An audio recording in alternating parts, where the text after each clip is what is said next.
This video is, as you might notice, deeply personal to me. After reading this book, it's been clear that I've been suffering from burnout for the last 5 years since I was in the military. For a lack of better words to describe it, I felt like my brain was broken for years.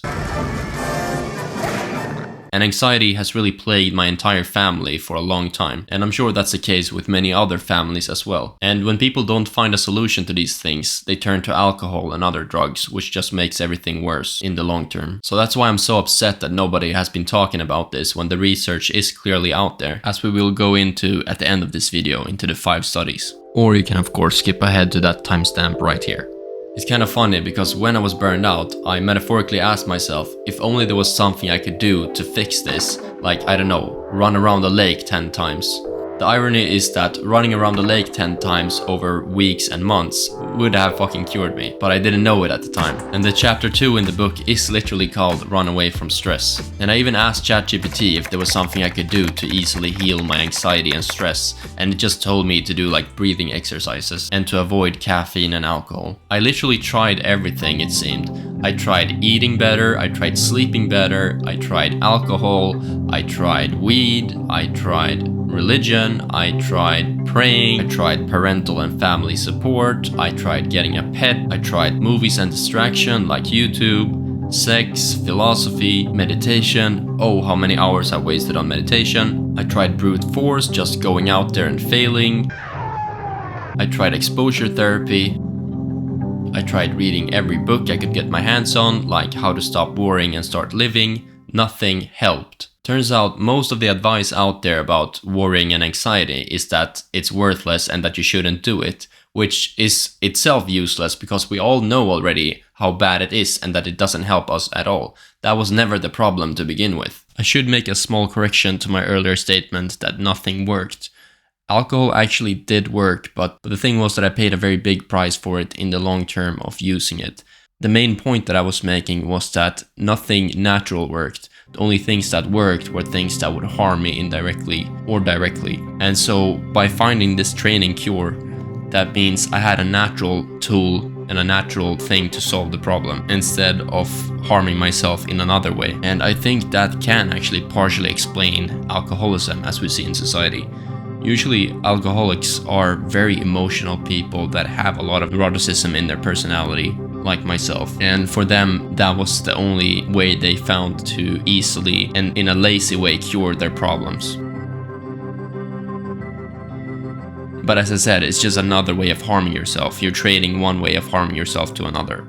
So anyways, back to all the things that I tried to stop anxiety.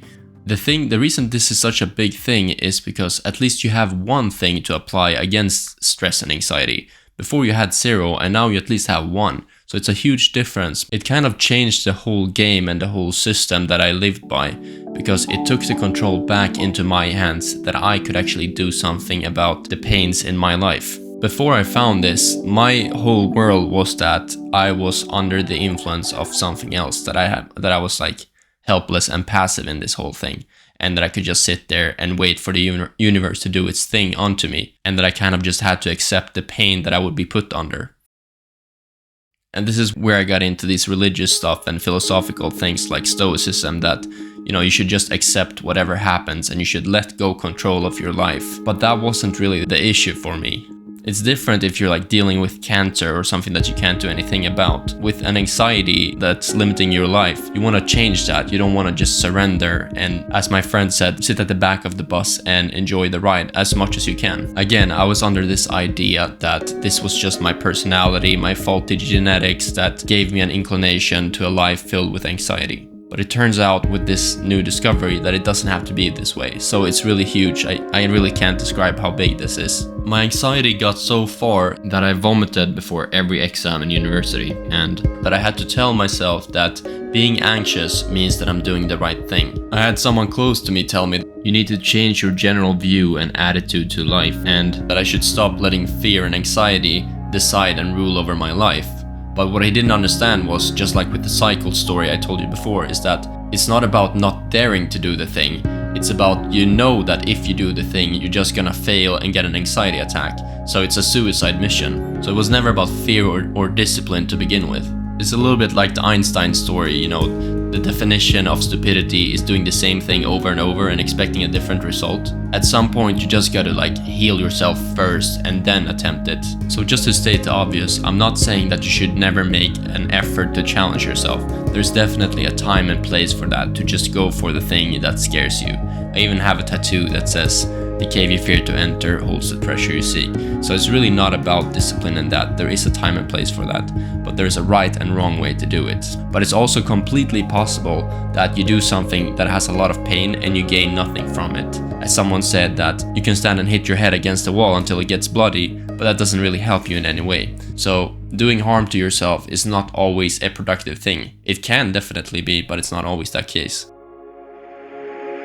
The way I stumbled up on this book is rather funny, because I actually read it in 2019, so 6 years ago now.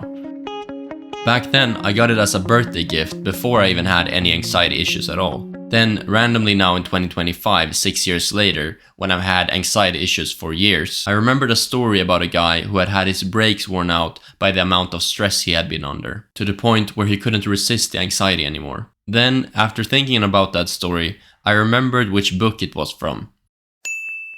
It was this exact story from the beginning of chapter 2 in the book. I will read it for you now. Quote, "The stress begins as soon as I open my eyes in the morning. Earlier than that actually, because it's often stress that wakes me up. It feels like my brain is racing 24/7. I spend the entire day thinking about what I should do, and in the evenings the anxiety continues to grind at me without any real reason for it to do so.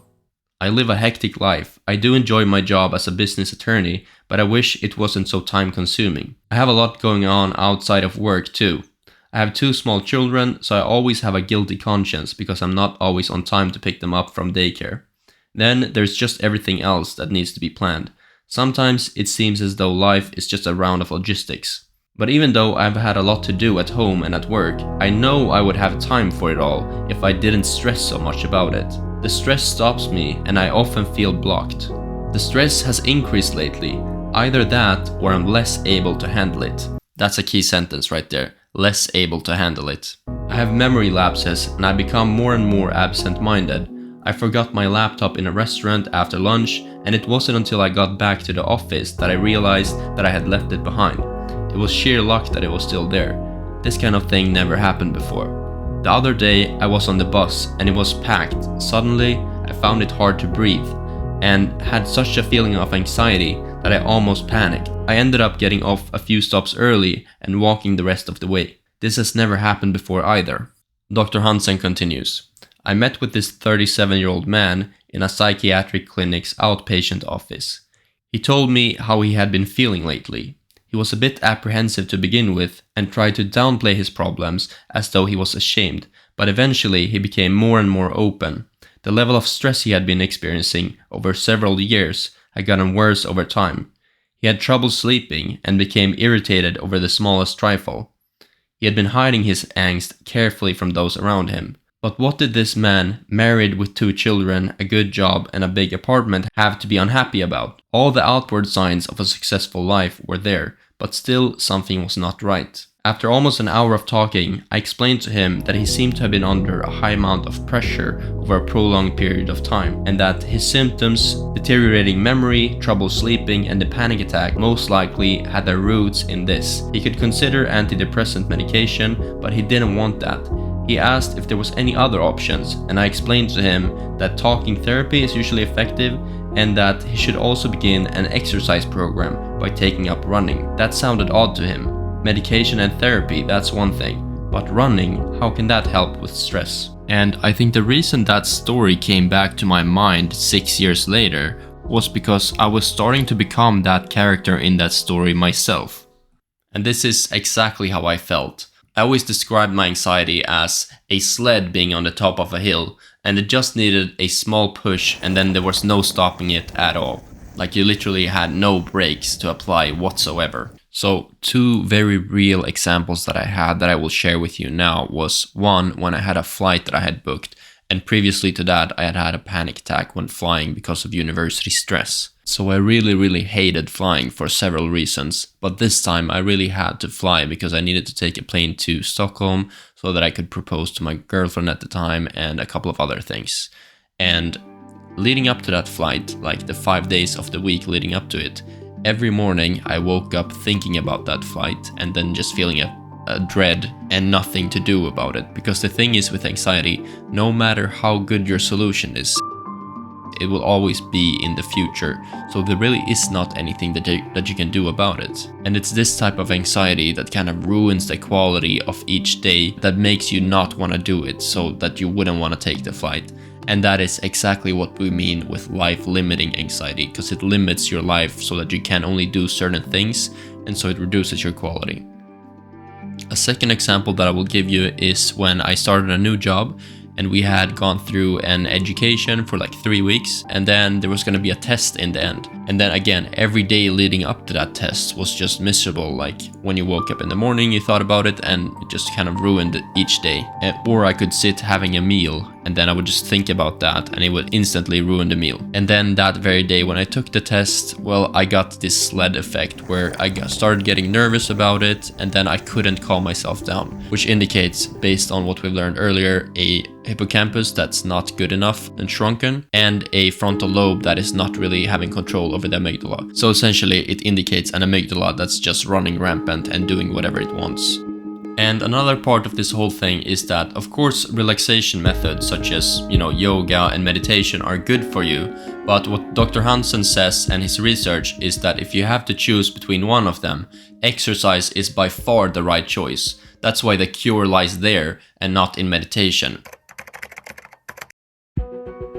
Study 1. We'll start with the Montreal Imaging Stress Test. So the study had 2 groups. One group that cycled for 30 minutes before taking the test, and then another group that did other exercises that didn't increase their heart rate, again, before the test. The test that the participants took essentially makes them stressed. What actually happens is that they enter a mathematical answer to a question, and the test will say that it's wrong. And it will say that it's wrong even if the answer is right.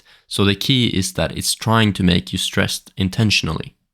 And so what was the effect of this study? Well, we saw that the people who had cycled before actually had a lower stress level and a lower cortisol when they took this stressful exam. So here's what Anders Hansen says, quote, "It was also seen that the activity in the hippocampus, which can slow down the stress system, was higher in those who had exercised before the test."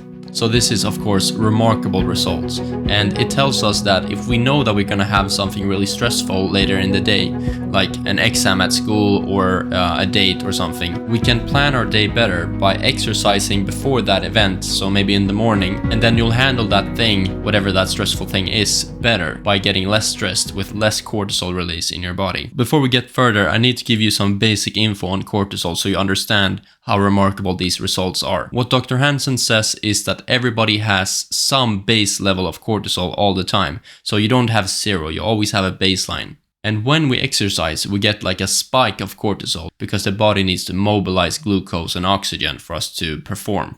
But what he describes is that after we exercise, the cortisol level goes down, not only back to baseline, but below the baseline. This is how he describes it in his own words, quote, "But after the workout, your body no longer needs the same stress boost. Then your cortisol levels drop to lower levels than before you ran. If you continue to run regularly, like week after week, your cortisol will gradually increase less and less during each run." Now, here comes the really interesting part. If you continue to exercise regularly, cortisol also increases less and less, even when you're stressed for reasons other than exercise. So this is an extremely important sentence, maybe the most important sentence in the whole book. Essentially what he's saying is that the body can't differentiate between getting stressed from exercise and getting stressed from other events like the finances or dating or whatever. It's a bit complicated, but just think about that sentence for a while and you can always go back there. Now I'll tell you about the second study. This study was about injecting the test participants with a substance called CCK4, which essentially induces a panic attack or severe anxiety. The injection in this study is to symbolize an anxiety-inducing event in real life, like holding a presentation. And these 12 test participants had never had panic attacks before this. And what the study showed was that when they got injected by this substance, 6 out of 12 participants got panic attacks. Then they did a second take of this experiment, and they allowed the participants to exercise for 30 minutes before taking this injection. They exercised at 70% VO2 max. Remarkably, only 1 out of the 12 got a panic attack this time. So essentially, the training gave an immediate effect and lowered the risk for a panic attack. Compare this 1 to half of the participants when no one had exercised. Again, this is something that we could apply directly to our own lives. If we know that we're gonna have an anxiety-inducing event, like, I don't know, a flight or something later in the day. Now, I'll quickly tell you about the third study in this second chapter of the book. This study was done in Chile, and it essentially showed that after a 10-week training program, the participants were calmer and less worried at the end of the 10 weeks. And they also showed greater self-confidence, since this is very much related to your anxiety response. The fourth study in this chapter of the book is based on 3,000 Finnish people. The participants got to answer questions about how they lived and conducted their lives. The results showed that the people who trained at least 2 times per week had less issues with stress and anxiety. So essentially the same with the Chile study. The fifth study that I want to share with you is about American college students that had problems with anxiety. They were randomly assigned to either 1, walk, or 2, run for 2 weeks of time for 20 minutes for each session. The results showed that the anxiety of these people were reduced not only for the walking group, but especially for the running group. The anxiety wasn't only lowered directly after the training, but it stayed for a whole 24 hours after. Lastly, I just want to say that whether it's my work in my videos or if you refer directly to Anders Hansen's book, I just hope that this info gets into the hands of those who need it, because I really think that it could save lives of those who are very anxious and whose life is just kind of ruined by this because they don't have this knowledge to act upon. Thank you very much for watching, and please share this with people you know who are struggling with anxiety. Thanks.